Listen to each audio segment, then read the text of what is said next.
Assalamualaikum warahmatullahi wabarakatuh. My name is Ajeng Dwiningrum. I want to talk about something that makes us all proud, the incredible diversity of Indonesian cuisine. As we know, Indonesia is a massive country with thousands of islands, and this reflects beautifully in our food. Every region has its own signature dish. For example, in Sumatra we have rendang, which is rich in spices and recognized worldwide. Moving to Java, we can enjoy gudeg or soto, which offer a sweeter and comforting flavor. And if we go eastward, dishes like papeda show how our traditional staples vary. Indonesian cuisine is not just about eating, it is a celebration of our history, culture, and natural wealth. It brings people together no matter where they come from. I believe our traditional food is a national treasure that we must preserve and share with the world. Thank you very much.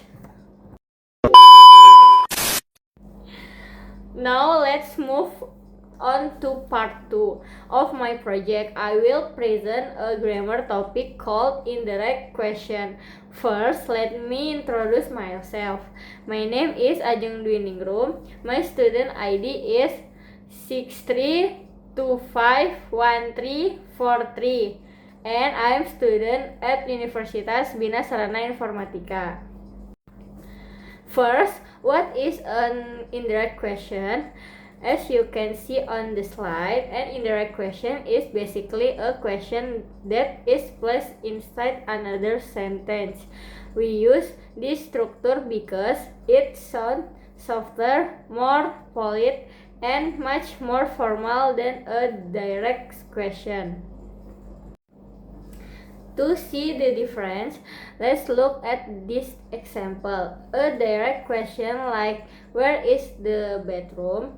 can sound a bit too blunt if we talk to strangers. By changing it to an indirect question, "Could you tell me where the bathroom is?" the tone becomes much more polite.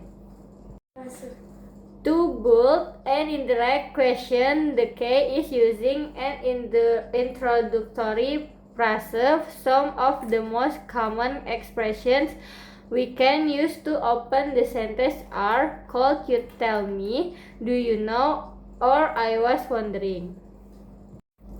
Let's look at the first type, which is WH question. The formula is the introductory phrase followed by the WH word, then the subject and the verb. For example, the direct question, "What time does the store open?" become, "Could you tell me what time the store opens?" Notice that the auxiliary verb "does" is dropped. Next, for yes or no question, since we don't have a WH word, we must insert if or whether to connect the sentence. For example, the direct question, "Is the manager in today?" changed into the indirect form, "Do you know if the manager is in today?"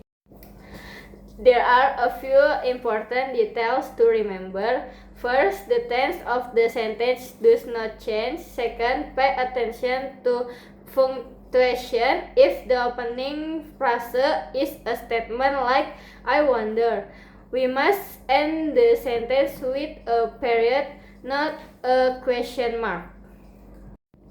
In conclusion, mastering indirect question is very essential for professional and polite communication in English. That is all from my presentation for Project I. Thank you so much for your time and your attention.